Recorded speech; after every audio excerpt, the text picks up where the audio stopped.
Türkiye başkası Ankara'da 13 saat İsəmsiz muhtaram tanışlar. Bugün 2025 yılının 23 sentyabr seyşembe gün. Siz Turdan Tur efirde Türkiye Ovası Radyosu'nun Tatar tilindagi top-şorida tanıysız. Bizim programma 16 metrli kıska толқынның 17615 kHz ışığından Türksat 3A, Türksat 4A yarışları bilen 3 tapkır w.trt.dinna.com internet adresi olsa hem kısa telefonlarının TRT Dinna kuşumtasından Voice of Turkey Vot East Radio kanalından topşula. Topşubuzdan bugünkü çaralışında sınki haberlerden sen Tataristan haberleri programısı bilen bularını bilesizmi yazmasını takdim ederiz.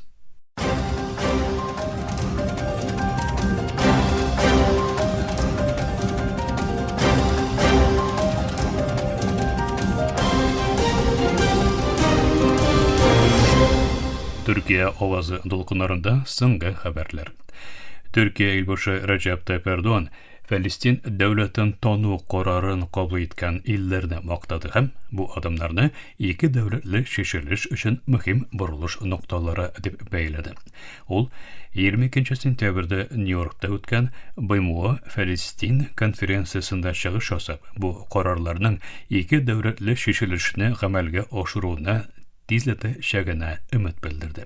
Erdoğan, BMO İminlik Şurası'nın koy bir əgzalarının Filistin'de tonu kararların bik mühim tarihi karar dip atadı. Ol, İsrail'nin Gazadagi soğuşun keskin tanqitledi. Gazadagi ötürü bar kıçına devam etdi hem vicdanlı bir kimde mındı genotsid karşında tağuş tınsiz qala olmay, dedi ol. Bugün Filistin meselesinin global problemaga öwrülüde hakikat dip istedi Türkiye devlet başlığı. Erdoğan, Benjamin Netanyahu hükümetin Filistin devleti tüzülüğün tırmışka aşra almaslık halga getirüde hem Filistinlerini mümkün kadar mecburi rəvişte quvub çıgaruğa umtuluda gaybledi. İsrail tarihine işarelep ol şunu aytdı. Qaşandır Holokosttan ziyan görgen jamiyattan kelgan Netanyahu hükümeti hazır 1000 yıllar boyu jir ham su bölüşüp yaşagan körşülerine qarata genotsid başqara. Fransa bilen Suudi Arabistani BMO'da iki devletli şişiriş sammitini birge uyuşturdu ama İsrail bilen AQSh ona boykot bildirdi. Şulayda şora Fransa'nın Filistin devletin tanıdığı hem başka illerinin de şuluk adımlarga hazır bolğunu bildirüğü neticesinde Filistinler için mühim diplomatik uğuşqa öwrüldi. Erdoğan, Halkara cemaatçilikning İsrail'nin basıp alıngan Yordan'ın künbotuş üzerliğindeki kanunsuz yaşaw punktların bistelerini kengaytüğün hem Künçüğüş Kudüs'teki buldu bitti amellerin toxtatırga çağırdı. İsrail'nin Tirinay yuşu basıp alu hem anneksiya siyasatının tip maksadı iki devletli şişiriş vizyonun güzoldağın ötürü hem Filistinlerine sürgünge jibörü. Bu bir neçikte kabul edilerlik tügül, dedi ol. Ol, şulay yok aşağı şoralar körge çağırdı. Gazada otni toxtatulni e'lon etdi. Humanitar yardımni kirtasiz rəvişte jetkiriu hem İsrail askerilerinin geri çekildiği bundan soň mecburilik dep bildirdi ilbaşı Erdoğan. Türkiye ilbaşının halal jifeti Emine Erdoğan, Türkiye tınışlıkka, gadillikka hem mollukka iltken yolundan gaile aşa uzuğuna ışanı dep bildirdi. Ol, düşenbe günü Türkiye'nin en sosyal platformasında yasagan bildirende gailenin jamiyatning tip birimligine tugul toturuqlu sosyal, iqtisadi hem medeni usuşdan tip elementi boluğun bildirdi. Ol, bu atnada New York'ta BMO Gümüş Şurası çaraları kısasında Türkiye Gaile hem Sosyal Hizmetler Ministerliği uyuşturgan birge tağında yoxşurak Gaile negizindeki global tilaktaşlık programmasına qatnaşuundan bik qanagat boluğun jetkirdi. Program barışında gaileni soqlaw hem nagıtuga qagılışlı ortak işenlikler qaralığını aytdı. Gailege beyle yönelişlerinin halkara hizmetdaşlıkta nişik nagıtı alığın, jamiyat tuturuqluğuna nişik ilişkirti alığın hem jirliden globalga öwrüldürüşe kış bolarak nişik hizmet iti alığı turunda sileştik dip istedi Erdoğan.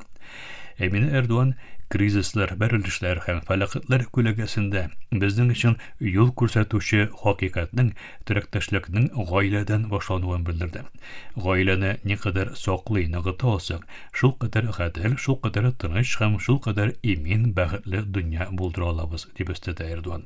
Ул шулай ук бу юнәлештә әйтелгән һәр фикер һәм тәкъдимнең гаиләне саклау өчен глобаль адымнарга илһам бирәчәгенә ышануын җиткерде. Авропа Шурасы рәисе Антонио Коста БМО Гомум Шурасының 2 дәүләтле шешелешкә багышланган утырышы кысаларында Төркия илбашы Рәҗәп Тайип Эрдуан белән очрашты һәм Төркияне Украинага Русия белән сугышында күрсәткән ярдәме өчен мактады. Коста дүшәмбе көнне бу очрашуны яхшы дип бәяләде һәм Төркия Украинага ярдәм күрсәтүдә мөһим хезмәттәш, үз ихтиярилары коалициясе тырышлыкларында катнаша дип әйтте. Ул шулай ук Авропа Берлеге гадел һәм узын мөддәтле тынычлыкка ирешү өчен бергә эшләүне дәвам итәчәк дип өстәде. 4 сентябрьдә Парижда узган соңгы үз ихтиярилар коалициясе җыелышы Украинага яңа иминлек йөкләмәләре белән игътибарны җәлеп итте, чөнки Русия белән сугыш дәвам итә. Сугыш башланган вакыттан бирле Мәскәү белән Киев арасында баланслы роль уйнарга омтылган Төркия җыелышта тынычлык өчен тырышлыкларын дәвам итү теләген кубатлады. Париж саммитыннан соң Төркия баш урынбасары Җевдет Йылмаз Русия-Украина сугышында узын мөддәтле тынычлыкны тәэмин итү өчен һәр өлкәдә җитәкчелекне үз өстебезгә алырга әзербез дип белдерде. Анкара моңарча Русия һәм Украина рәсмиләре арасында турыдан-туры сөйләшүләрне оештырды һәм 2022 елда башланган конфликт тарткалашу вакытында иң зур дипломатик уңышлардан саналган Кара диңгез ашлык килешүен төзүдә төп арадашчы булды.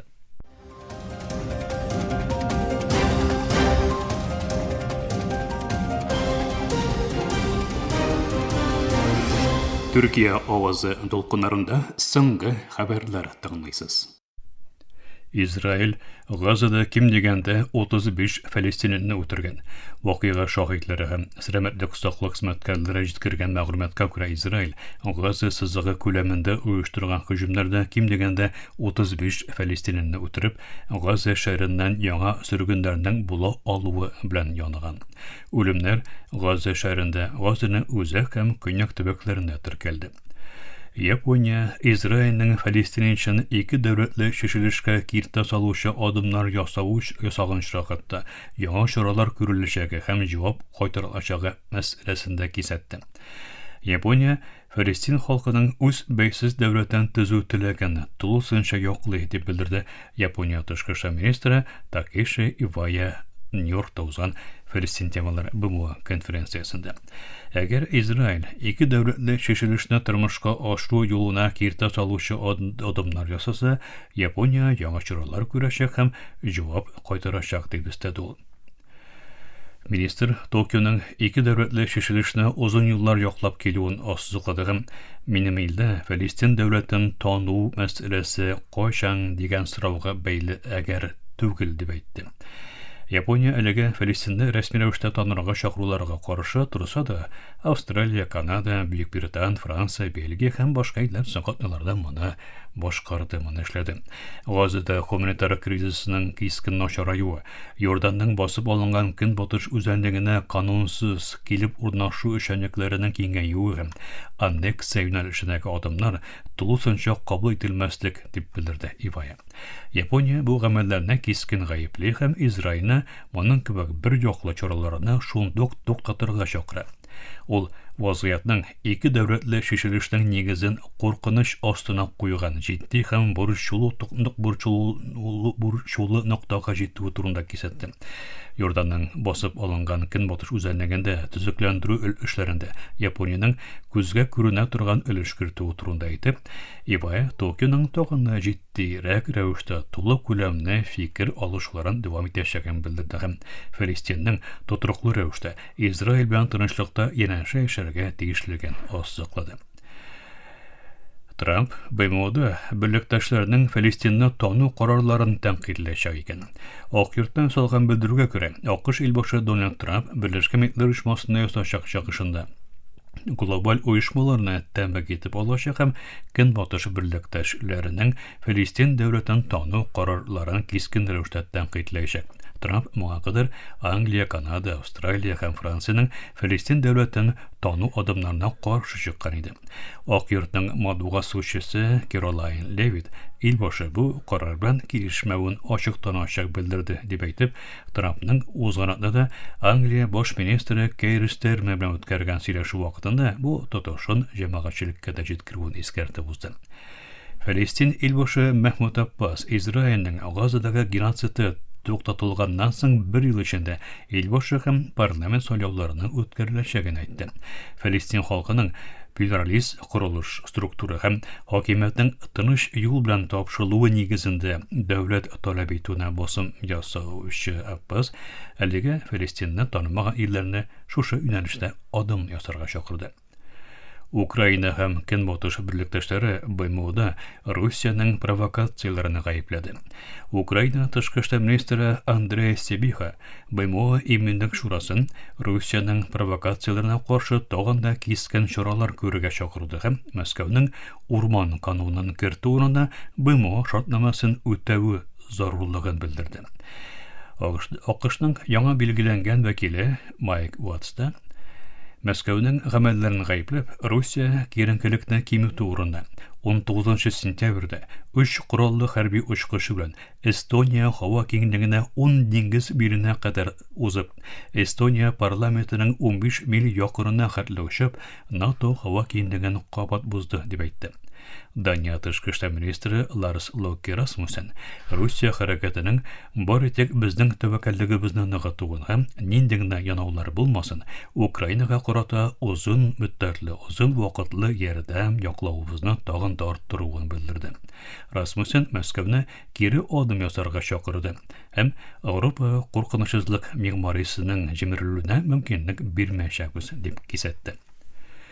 Төркия белән Мисыр 13 елдан соң беренче уртак диңгез күнегүләрен үткәрә.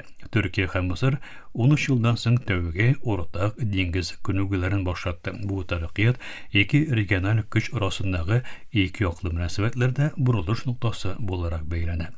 22-26 сентябрь көннәрендә Көнчыгыш Урта диңгездә үткәрелүче 5 көнлек хәрби күнегүләр еллар буе дәвам иткән сәяси ераклыктан соң иттифакларның үзгәрүе белән яңа региональ тигезлекнең барлыкка килүенең ишараты буларак аңлатыла.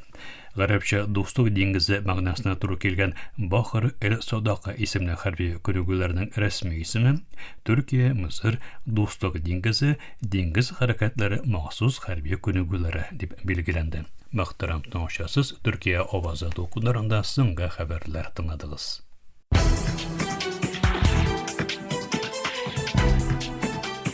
Татарстан хәбәрләре.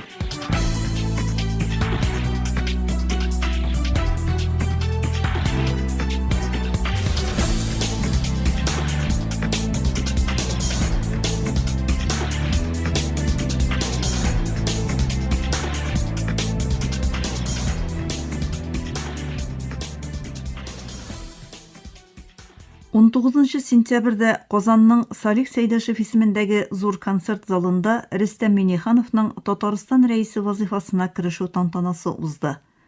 Закон буенча республика рәисе үз вәкаләтләрен үтәүгә тантаналы шартларда ант биргәннән соң керешә.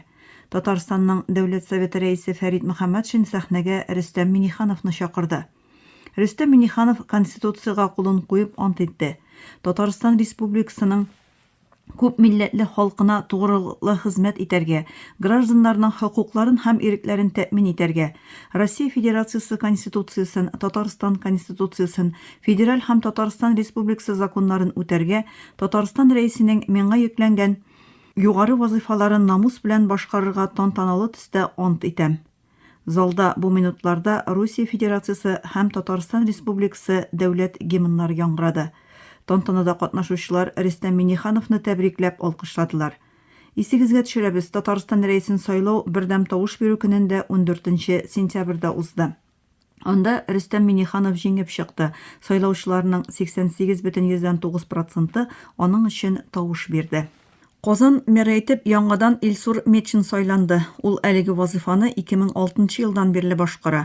Татарстан башкаласы меры 22 сентябрьдә иртән 5 чакырылыш Qozan шәһәр думасының беренче сессиясендә сайланды.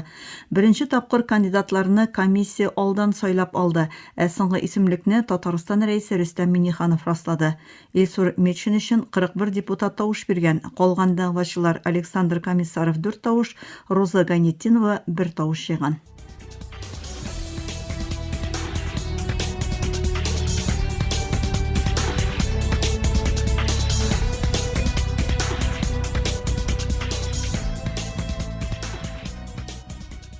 20 сентябрьдә Казанда Тартария милли код лекциялар циклы башланып китә. Беренче очрашу татарлар кемнәр алар? Бу хакта нәрсә белергә һәм ни өчен темасын яктырта торган чара булачак. Бу хакта Казан мэриясенең матбугат хезмәте хәбәр итә. Лекциялар циклы татар халкының тарихы һәм мәдәнияте турында заманча карашлар структурасын һәм системасын аңларга ярдәм итәчәк. Чара кунаклары уйдырмалар хакында сөйләшеп, фикерләү системасын үзгәртү принциплары мәсьәләсендә фәннең ни дәрәҗәдә әһәмиятле булуын беләчәкләр. Беренче очрашуда кунакларны мәдәни үзенчәлекләр белән тарих фәннәре докторы Радик Салихов таныштырачак. Чарада катнашу өчен сылтама аша теркәлергә кирәк. Проект тарихи мөхит муниципаль бюджет учреждениесе тарафыннан тарихчы Энҗи Дусаева һәм Шиһабетдин Мәрҗани исемендәге тарих институты белән берлектә Иске шәһәр префектурасы ярдәмендә оештырыла. 21 сентябрьдә Татарстанның Азәрбайҗан Республикасындагы даими вәкиллегендә Азәрбайҗан татарлары тарихына багышланган чара узды. Бакыдагы Каюм Насри институты үзәге җитәкчесе Эльмира Юсуфлы хәбәр иткәнчә, Шын күңелдән дип аталган авторлык проекты Азәрбайҗанда татар иҗтимагый хәрәкәте активистларын һәм тарих сөючеләрне җыйды. Кириш сүз белән Эльмира Юсуфлы чыгыш ясады. Ул кыскача Азәрбайҗанда татарларның беренче тапкыр пәйда булуы һәм аларның бу илгә күченү сәбәпләре турында сөйләде. Чара барышында катнашучылар татар җәмгыятенең рухи һәм мәдәни мирасына бәйле кызыклы темалар белән таныштылар.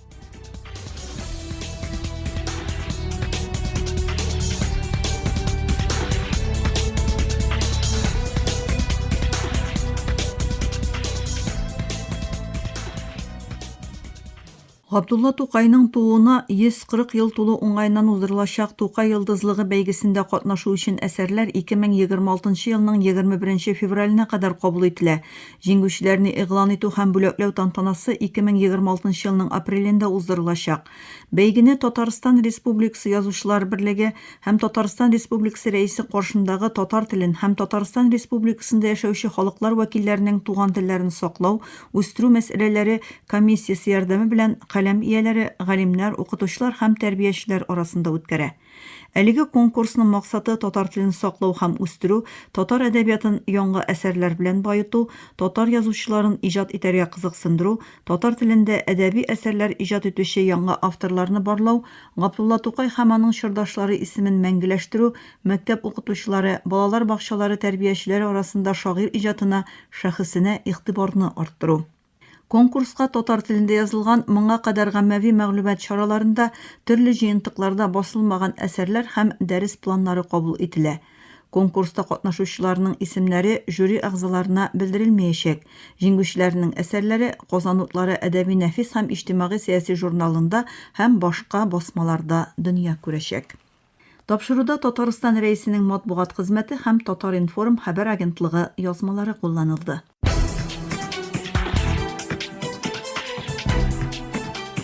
Татарстан хәбәрләре.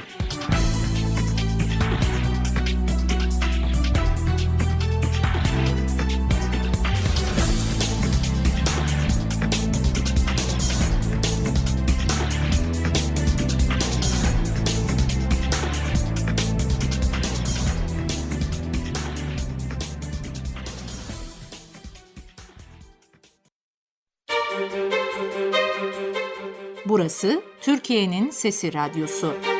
This is the voice of Turkey. Hier ist die Stimme Türkiye's. Ici TRT, Radio La Voix de Türkiye. İnca Ankara, Radyo Sedai Türkiye. هنا إذاعة صوت تركيا. Danışır Türkiye'nin Sesi Radyosu. Ovdi Radyo Glas Türkiye. Türkiye'nin Sesi Radyosu. Qui el radio La Voce della Turquía. Esta es la voz de Turquía. Слушате емисията на български език на Радио Гласът на Тюркия. Юфлет Зари и Türkiye. 这里是土耳其之声广播电台。 اینجا انقره رادیو صدای ترکیه. دا ترکیه غرب رادیو دا. خصوم ترکیه زاین رادیو گایانه. Eterşehir Radyo Sadburi Türkiye Sıkma. Ovada Türkiye Ünü Radyosu. Aici, Radio Vocea Türkiye. Говорит голос Türkiye. Efirde Türkiye ovası. Gepleyer Türkiye'nin Fethi Radyosu. Ye Saday Türkiye. Anlavatkanlar Türkiye Avazı Radyosu. Edo İfonitis Türkiye. Ovdi Radyo Glas Türkiye. Jeddah Radio Muryat Türkiye. Ini adalah Radio Suara Turkiye. Hii ni idhaa ya Kiswahili, Sauti ya Turkiye. Este es Radio Voz de Turkiye. こちらはトルキエの声ラジオです。 Zborova Glasot na Türkiye. Efirde Türkiye Ovozi Radyosu. It Türkiye Hangi Radyo'ya? Ovdi Radyo Glas Türkiye. Türkiye Ünü Radyosu. Burası Türkiye'nin Sesi Radyosu.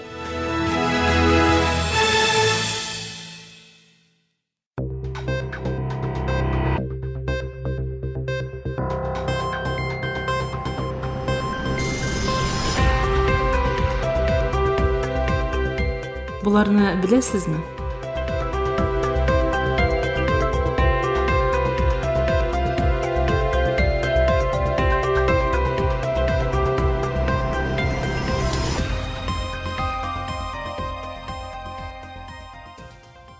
Анадолуның көньяк-көнчыгыш төбәгендә яңа ныгыт сорты табылуын беләсезме? Әлеге регион дөньяда тәүге тапкыр иген игелгән җирлекләрнең берсе. Урта диңгез университеты алып барган эшчәнлектә көньяк-көнчыгыш Анадолу төбәгендә югары температура һәм корылыкка чыдам ныгыт түре табылды. Йөрәк формасындагы бөртекләре белән игътибар җәлеп итүче әлеге сортка Төркия Җөмһүриятенең 100 еллыгына багышлап Турцикум атамасы бирелде. Яңа уйлап табылган төр турында үсемлек тармагында дөньядагы иң әһәмиятле журналларның берсе Frontiers in Plant Science аша фән дөньясына җиткерелде. Ул халыкара әдәбиятка эндемик сорт буларак керде. Төр чит илләрдә ныгыт тикшеренүләре үткәрүче белгечләр тарафыннан да зур игътибарга лаек булды. Яңа сорт бигрәктә югары температура һәм корылыкка чыдамлылыгы белән өмет уята. Үткәрелгән тикшеренүләр нәтиҗәсендә уның кайбер зарарлы бөҗәкләргә каршы торучан да булуы ачыкланды. Бу төрнең геннары хәзерге вакытта игелүче ныгыт сортларына күчерелсә, аларга бик әһәмиятле үзенчәлекләр бирелгән булачак. Шул сәбәпле глобаль җылыну янаучы дөньябызда авыл хуҗалыгы өчен бу яңа ныгытның мөһимлеге тагын да арта.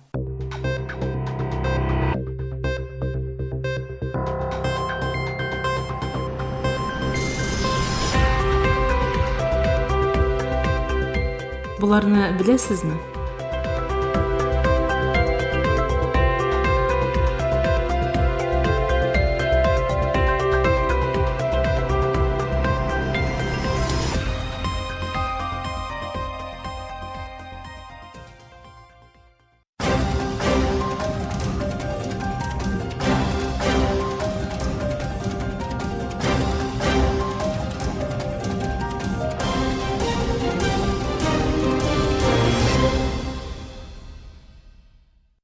Мактарам таңышар, Түркия Авазы радиосыдагы татар түрендәге тапшылары шушының белән ахырына якынлашты.